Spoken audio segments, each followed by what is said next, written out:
Hello दोस्तों, class 12 के business studies के इंपॉर्टेंट क्वेश्चन की सीरीज़ हम कंटिन्यू कर रहे थे एंड मैं आपको सेकंड चैप्टर के इंपॉर्टेंट क्वेश्चन बता रहा था। तो लास्ट वीडियो में हमने देखा था, प्रिंसिपल पढ़े थे मैनेजमेंट के, जिसमें फ्योल्स के और जो भी टेलर के प्रिंसिपल थे वो हमने कंप्लीट कर चुके हैं। ठीक है, तो आज हम कंटिन्यू करेंगे साइंटिफिक मैनेजमेंट की कुछ टेक्निक्स जो टेलर ने हमें बताई हुई हैं। टोटल 7 टेक्निक्स बताई हैं हमें टेलर ने। ठीक है, तो आइए उनको एक एक करके रीड करते हैं एंड अच्छी तरीके से समझते हैं, क्योंकि ये एग्जाम में काफ़ी बार आती हैं, ऐसा केस स्टडी के फॉर्म में आती हैं। ओके, सो अच्छी तरीके से हम समझेंगे ताकि आपका अगर एग्जाम में ये क्वेश्चन आता है इससे रिलेटेड तो आप आसानी से इजीली अटेम्प्ट कर पाएँ। ओके, सो कंटिन्यू करते हैं। सर ने हमें जो पहला टेक्निक बताई साइंटिफिक मैनेजमेंट की, वो बताइए फंक्शनल फोरमैनशिप। आइए इसे रीड करते हैं। According to this technique the task of supervision is divided into several specialized functions and each function is entrusted to a specialist foreman। जो भी काम होता है सुपरविजन का, आपको वर्क हैंडल करने का, ठीक है, वर्क को सुपरवाइज करने का, वो अलग अलग एक्सपर्ट के बीच में आपको बताना चाहूँगा डिवाइड किया जाता है। ठीक है, instead of a supervisor handling everything, इसका मतलब ये नहीं होता है कि एक ही सुपरवाइजर के पास सारा काम आपको हैंडल कर मतलब करवाना पड़ेगा, यानी एक ही सुपरवाइजर सब कुछ देख रहा है, ऐसा नहीं होता है। ठीक है, different foreman are assigned specific task, जो भी मतलब अलग अलग जो फोरमैन्स होते हैं उनको स्पेसिफिक टास्क असाइन किए जाते हैं। ठीक है, on the basis of their expertise, मतलब जिसमें वो एक्सपर्टाइज है उनके अकॉर्डिंग उनको जो भी टास्क होता है, ठीक है, जो भी वर्क होता है उससे असाइन किया जाता है। ठीक है, इससे होता क्या है, इससे आपका जो मैनेजमेंट है वो बेटर होता है, उनकी एफिशिएंसी के अकॉर्डिंग वो अच्छा वर्क कर पाते हैं। राइट, एंड इससे जो फोरमैन है, ठीक है, जो फोरमैन्स होते हैं, ठीक है, वो ज़्यादा फोकस कर पाएंगे अपने स्पेशलाइज्ड एरिया में। ठीक है, तो functional foremanship divide supervision to two parts. ठीक है, जो फंक्शनल फोरमैनशिप होती है दो पार्ट में डिवाइड रहती है सुपरविजन की। ठीक है, सबसे पहला है प्लानिंग डिपार्टमेंट। प्लानिंग डिपार्टमेंट को आप ये भी कह सकते हैं थिंकिंग वर्क, यानी जो वर्क के बारे में सोचे कि वर्क कैसे करना है उसके बारे में प्लान करें। ठीक है, and these foreman plan how work should be done. वही बात है कि आपको मतलब जो फोरमैन है यहाँ पे वो इसके बारे में सोचेंगे कि प्लान को कैसे करना है। ठीक है, इसमें सबसे पहला आता है इंस्ट्रक्शन कार्ड क्लर्क। अब इसका मतलब क्या होता है, right step by step instruction for workers, यानी जो वर्कर्स होते हैं जो काम करेंगे उनके लिए प्रॉपर इंस्ट्रक्शन वगैरह देना। ठीक है, कि वो कैसे वर्क करेंगे। ठीक है, इसके बारे में प्लानिंग वगैरह करना। नेक्स्ट है रूट क्लर्क। अब ये क्या होता है, decide the best way to complete the work. अब मेन चीज इसमें सीक्वेंस ऑफ स्टेप, मतलब स्टेप बताना है कि आप कैसे वर्क करना है। पहले तो आपने इंस्ट्रक्शन दे दिया, अब स्टेप बाय स्टेप उन्हें बताना है, उन्हें गाइड करना है कि आपको कैसे वर्क करना है एक अच्छी तरीके से। ठीक है, एक बेस्ट वे से आपको अपना जो वर्क है वो कैसे कंप्लीट करना है इसके बारे में आपको क्लियरिटी देना है। ठीक है, ये काम होता है रूट क्लर्क का। ठीक है, तीसरा है टाइम एंड कॉस्ट क्लर्क। अब ये क्या होता है, records how much time and money the work takes, यानी इनका मेन फोकस ये रहता है कि आपका टाइम और लो कॉस्ट में काम करवाना, टाइम पर और लो कॉस्ट पे काम हो रहा है या नहीं हो रहा है, ये काम इनका रहता है टाइम एंड कॉस्ट क्लर्क का। और इनका मेन चीज यही रहता है कि ये चीज रिकॉर्ड करना है कि उनका कम से कम पैसा लगे और जल्दी से जल्दी उनका जो भी काम है टाइम पे हो रहा है या नहीं हो रहा है। ठीक है, ये चेक करना। ठीक है, नेक्स्ट है डिसिप्लिनरियन। अब इसके क्या होता है, ensure workers follow rules and maintain discipline. अब नाम से ऐसा पता चल रहा है डिसिप्लिन के बारे में बात हो रही है। मेन चीज इनका ये रहता है कि डिसिप्लिन फॉलो करवाना है। ठीक है, कि जो भी वर्कर्स काम कर रहे हैं, ठीक है, वो प्रॉपर रूल्स के साथ प्रॉपर डिसिप्लिन में काम कर रहे हैं या नहीं कर रहे हैं। ठीक है, तो ये होगी प्लानिंग इंचार्ज के अंदर आती है। ठीक है, यानी फैक्ट्री मैनेजर के अंदर दो चीज आती है, प्लानिंग इंचार्ज एंड दूसरा है प्रोडक्शन इंचार्ज। ठीक है, तो प्लानिंग इंचार्ज के अंदर ये चारों चीज मैंने आपको बता दी, instruction card clerk, route clerk, time and cost clerk and अगला है डिसिप्लिनरियन। ठीक है, एंड नेक्स्ट मैं आपको बताऊंगा प्रोडक्शन इंचार्ज। ठीक है, यानी प्रोडक्शन डिपार्टमेंट के बारे में। अब ये क्या होता है, डूइंग वर्क। प्रोडक्शन डिपार्टमेंट का मतलब यही है कि काम कैसे करेंगे, ठीक है, कैसे काम होगा। ठीक है, अब इसके बारे में पढ़ेंगे। These foreman supervise the actual work. इनका यहाँ पे जो फोरमैन्स होते हैं वो एक्चुअली मतलब सुपरवाइज करते हैं कि वर्क कैसे हो रहा है। ठीक है, और इसके अंदर सबसे पहले आता है स्पीड बॉस। अब स्पीड बॉस का काम क्या रहता है, makes sure work is done fast and correctly. मतलब आपका जो काम हो रहा है कि नहीं हो रहा है ये चेक करना, और वो हो रहा है जल्दी हो रहा है, ठीक है, और सही हो रहा है ये भी चेक करना। राइट, नेक्स्ट आता है इसमें गैंग बॉस। अब इसका काम क्या होता है, organise workers and tools for the job. मतलब वर्कर को ऑर्गेनाइज करना, ठीक है, वर्कर्स को ऑर्गेनाइज करना, ठीक है, और जो भी उनकी ऑर्गेनाइजेशन में जो टूल्स वगैरह यूज होते हैं उनको ऑर्गेनाइज करना, ये काम रहता है गैंग बॉस का। ठीक है, तीसरा है इसी के अंदर रिपेयर बॉस। अब रिपेयर बॉस का ऐसे नाम से पता चल रहा है, take care of machines and fixes them, यानी मशीन्स की देखभाल करना, मतलब ठीक है, मशीन्स का जो भी मेंटेनेंस वगैरह होता है, ठीक है, जो भी फिक्स वगैरह करना पड़ता है मशीन को, उसका जो काम रहता है वो रिपेयर बॉस चेक करता है। ठीक है, एंड फोर्थ है इंस्पेक्टर। अब इसका जो काम रहता है check if the work is done properly. Inspector का काम ही यही है कि चेक करना कि जो काम हुआ है, कंप्लीट किया वर्कर्स ने, वो सही तरीके से किया है या नहीं किया है। ठीक है, इंस्पेक्टर काम क्या रहता है, क्वालिटी वगैरह चेक करना, जो भी वर्क की क्वालिटी, मतलब जो भी वर्कर ने डन किए हैं काम, क्वालिटी के साथ हुआ है या नहीं हुआ है, ये चेक करना। ओके, ये काम रहता है इंस्पेक्टर का। ये हमारे वर्कमैन्स होते हैं। ठीक है, हम इन्हें वर्कमैन भी कहते हैं। ठीक है, तो ये होते हैं फंक्शनल फोरमैनशिप। तो फंक्शनल फोरमैनशिप के अंदर दो चीज आती हैं, प्लानिंग इंचार्ज, प्रोडक्शन इंचार्ज। ठीक है, और प्लानिंग इंचार्ज के अंदर भी चार चीजें आती हैं और प्रोडक्शन इंचार्ज के अंदर भी चार चीजें आती हैं। ठीक है, तो आई होप मैंने आपको काफी इजी लैंग्वेज में कंप्लीट करवा दिया ये चीज। ठीक है, नेक्स्ट टेक्निक है साइंटिफिक मैनेजमेंट की, उसके लिए मूव ऑन करते हैं। जो नेक्स्ट हमें टेक्निक बताई है साइंटिफिक मैनेजमेंट के टेलर ने, वो बताई है standardisation and simplification of work. अब ये क्या होता है, ये रीड करते हैं इसे। Standardisation refers to the process of setting standards for every phase of business operation. ठीक है, and simplification refers to eliminating unnecessary varieties, sizes and grades of the product manufactured by the organisation. तो एक एक करके समझते हैं। ठीक है, काफ़ी अच्छा, मतलब ये इससे केस स्टडी बन सकती है। ठीक है, स्टैंडर्डाइजेशन का मतलब जो होता है वो ये होता है कि हमें एक ऐसे रूल बनाने चाहिए, ठीक है, जो एश्योर करे जो भी आपका काम हो रहा है, ठीक है, ऑर्गेनाइजेशन में, वो एक बेहतर तरीके से हो। ठीक है, एंड उसके लिए आप सेम टूल यूज़ करें, मेथड यूज़ करें, सेम तरीके की क्वालिटी वगैरह आप चेक करें। ठीक है, जिससे कि आपका जो वर्क हो रहा है ऑर्गेनाइजेशन में वो काफ़ी ईजी हो। ठीक है, एंड काफ़ी बेटर हो सके। इसके लिए आप एग्जांपल ले सकते हैं, अगर कोई कंपनी है, ठीक है, वो अगर मोबाइल चार्जर वगैरह बना रही है एक ब्रांड के लिए, ठीक है, तो उसकी जो चार्जर जो बन रहे हैं, ठीक है, वो सेम साइज के बने, ठीक है, सेम क्वालिटी के बने, तो इससे क्या होगा, स्टैंडर्डाइजेशन होगा वर्क का। ठीक है, यानी प्रॉपर वे में आपका काम भी कंप्लीट होगा। ठीक है, और आपकी जो ऑर्गेनाइजेशन है वो ग्रो भी कर पाएगी इससे। ठीक है, तो ये काफी ज्यादा इंपॉर्टेंट है, standardisation of work in a management. Okay, next है सिंप्लीफिकेशन ऑफ वर्क। अब ये क्या होता है, इससे नाम से पता चल रहा है कि सिंप्लीफाई करना है वर्क को। ठीक है, यानी रिमूविंग अननेसेसरी स्टेप्स जो भी आपके होते हैं। ठीक है, मान लीजिए जो भी आप कोई भी प्रोसेस कर रहे हैं उसमें जो अननेसेसरी स्टेप वगैरह होते हैं उन्हें रिमूव करना, टूल्स वगैरह जो फालतू के यूज़ कर रहे हैं उन्हें हटाना। ठीक है, यानी प्रोडक्ट को जितना हो सके उतना ईजियर एंड फास्ट वे में आप बताना चाहूँगा कंप्लीट करके दे रहे हैं। ठीक है, जिससे आपका समय भी बच रहा है और आपके पैसे भी बच रहे हैं। राइट, ये दोनों चीज़ आप सेव करके दे रहे हैं, यानी जितना सिंप्लीफाई कर पा रहे हैं आप अपने काम को उतना ज़्यादा सिंप्लीफाई करें। ठीक है, जैसे कि एग्जांपल आप इसी के लिए सेम ले सकते हैं कंपनी वाला, कि अगर कोई कंपनी फ़ोन वगैरह बनाती है, ठीक है, तो उसे मेन फ़ोकस ये नहीं करना चाहिए कि उसे डिफरेंट मॉडल्स निकालने चाहिए फ़ोन के, बल्कि उसे इस चीज़ पे फ़ोकस करना चाहिए कि वो एक बेस्ट मॉडल निकाले। ठीक है, जो कि मार्केट में ग्रो भी हो। ठीक है, और उस पे वो ज़्यादा वर्क करेगी तो मार्केट में उसकी सेल भी इंक्रीज़ हो सके उस प्रोडक्ट से। ठीक है, दोनों का मतलब यही है वैसे देखा जाए तो, कि बोथ मतलब help in making work smooth and fast. ठीक है, एंड एफिशिएंटली। ये मतलब जो दोनों काम यही है कि जो जो भी काम हो रहा है उसे स्मूथ बनाना, फास्ट बनाना और एफिशिएंटली, ठीक है, बनाना, जिसमें आपको कॉस्ट भी कम लगे और टाइम भी आपका कम लगे। ठीक है, आई होप आपको ये वाली टेक्निक समझ आई होगी। मूव ऑन करते हैं अपनी नेक्स्ट टेक्निक के ऊपर। नेक्स्ट टेक्निक है हमारे पास मेथड स्टडी। अब ये क्या होता है, ये रीड करते हैं। Method study is concerned with the finding one best way of doing a job.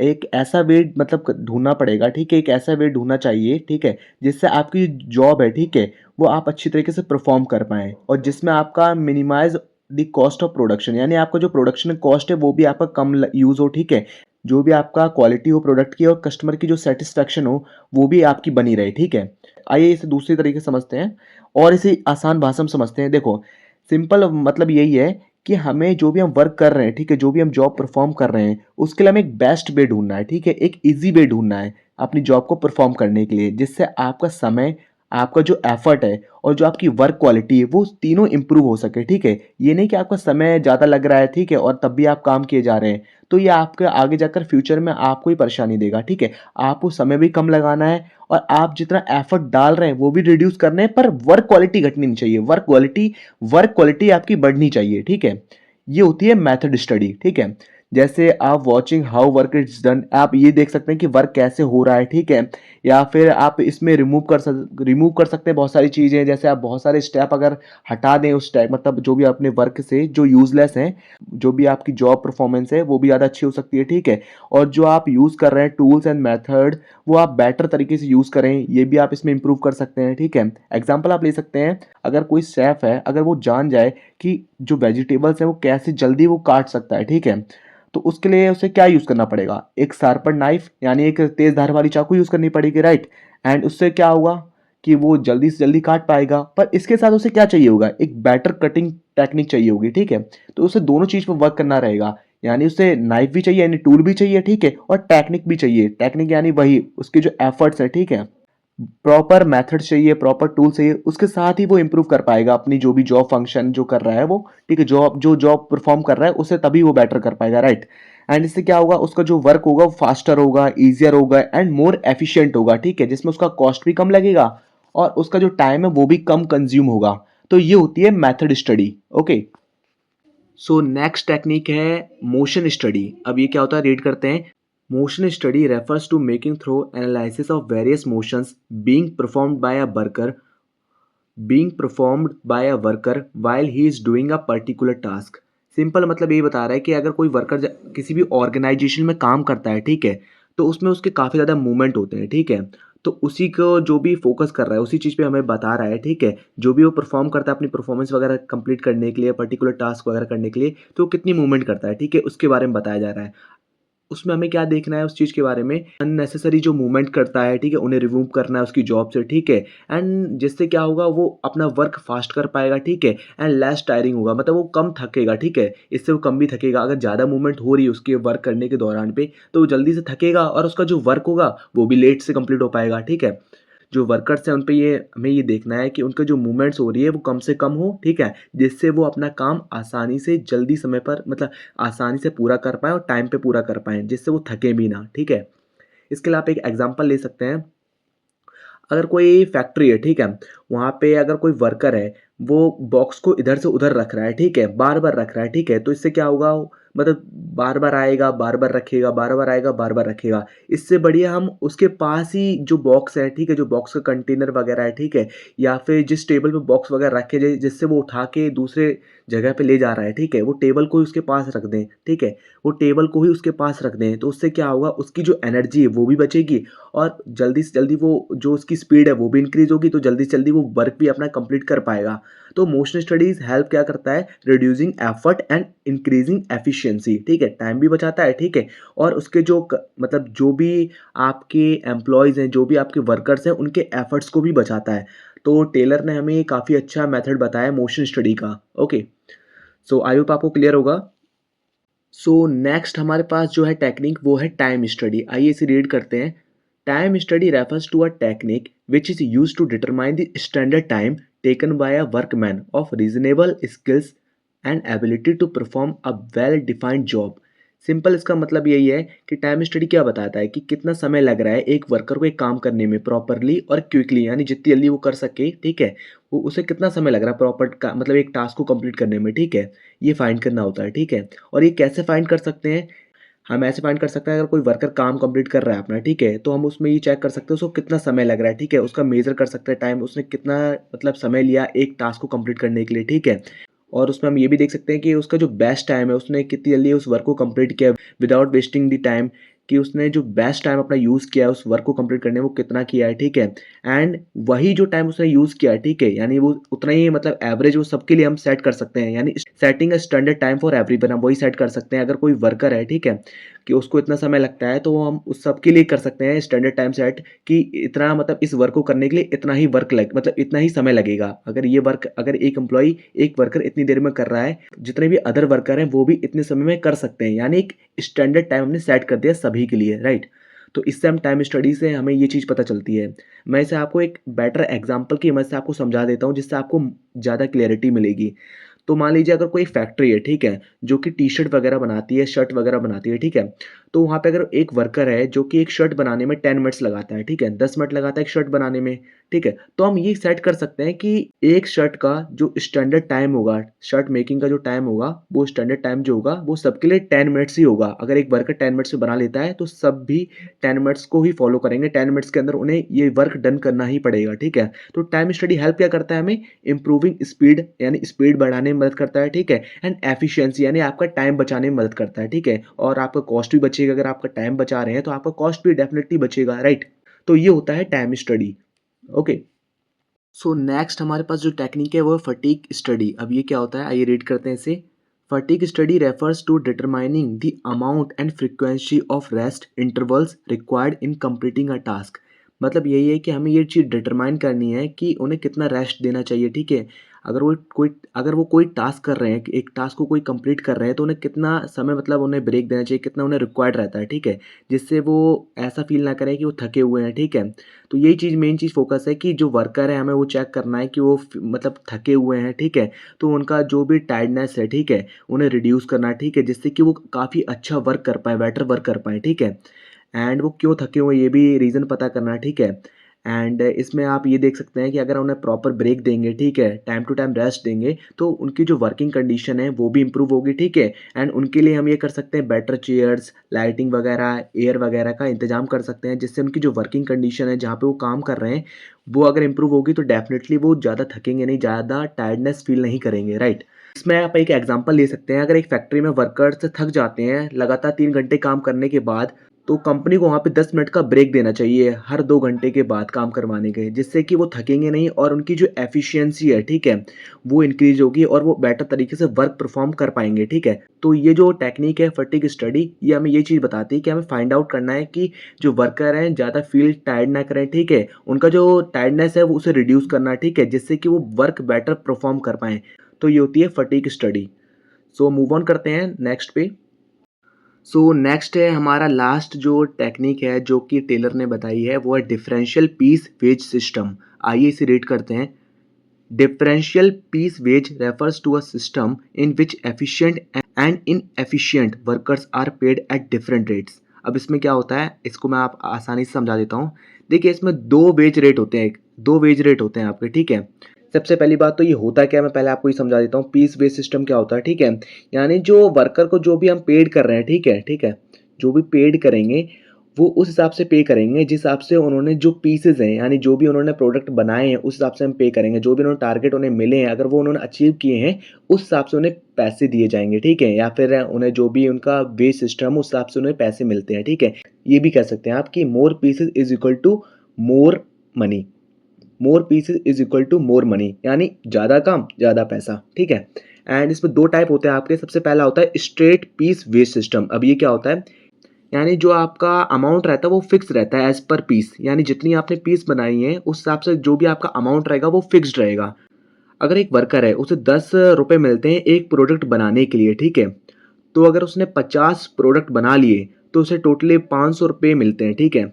यानी 50 × 10, तो 50 × 10 इज इक्वल टू 500 रुपीज़ उसको मिलेंगे। यानी जितना आपने प्रोडक्ट बनाया है जो भी आपका वेज सिस्टम है उस हिसाब से आपको मिल जाएगा, ठीक है? एंड दूसरा है आपका डिफरेंशियल पीस वेज सिस्टम। अब ये क्या होता है, इसके अंदर भी दो चीज़ें आती हैं। सबसे पहला है हायर रेट। अब ये क्या होता है, ये उनके लिए रहता है जो ज़्यादा टारगेट अचीव करते हैं, ठीक है? यानी जिसने ज़्यादा टारगेट अचीव किया उसके लिए एक अलग सिस्टम रहेगा, ठीक है, बेस सिस्टम। और दूसरा होता है lower rate for those who make less, यानी उनके लिए होता है ये लोअर रेट जो टारगेट से कम, बताना चाहूँगा, प्रोडक्ट बनाते हैं, ठीक है? यानी अपना टारगेट कम अचीव करते हैं, ठीक है? उनके लिए सिस्टम अलग रहता है और हायर रेट वालों के लिए जो अपना टारगेट अचीव करते हैं उनके लिए अलग रहता है, ठीक है? इसलिए इसको कहते हैं डिफरेंशियल पीस बेस सिस्टम। अब इसमें मैं आपको एक एग्जांपल की मदद से समझा देता हूँ होता क्या है। मान लो अगर कोई टारगेट किसी कंपनी का है 50 प्रोडक्ट बनाने का, ठीक है? 50 मतलब प्रोडक्ट आपको बनाना है, ठीक है? मान लो किसी कंपनी में 50 बैग बनाने का कोई टारगेट है, बैग्स बनाने हैं आपको 50, ठीक है?